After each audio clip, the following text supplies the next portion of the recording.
To be fair, Mr. Floranda, hindi rin naman yata nagulang yung gobyerno in terms of giving you notice. Kasi itong PUV modernization program since 2017 pa to under former President Duterte.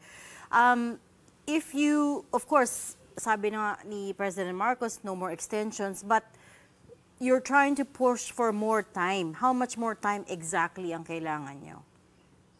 Sa atin ay ang malinaw naman yung ating posisyon na mula po nung pinatupad nga ito, yung 2017-011, ang sinasabi natin ay wala naman tayong tutol sa pinang modernization.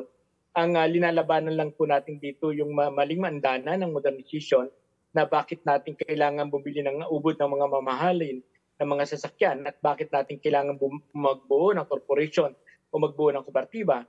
Kung ang layunin lamang po ng gobyerno ay para ayusin ang muda ng ating public transport, dapat ang inuuna po ng gobyerno ay ang unang linikha niya ay industriya para tayo po mismo yung lumika ng ating public transport. Sapagkat sa ilalim ng modernization sa ngayon ay hindi po yung ating bansa ang pinapaunlad ng programang ito, kundi ang pinapaunlad dito ay yung mga dayuhan katulad po ng China na kung saan ay ito yung naglalako ng mga modern na mga minibus dito sa ating bansa. Kaya sa atin ay malinaw yung ating posisyon. Sige, kung ang layunin ng gobyerno ay para ayusin ang ating public transport, bakit hindi po yung ating mga lokal na mga manggagawa ng ating public transport at suportahan po ng gobyerno?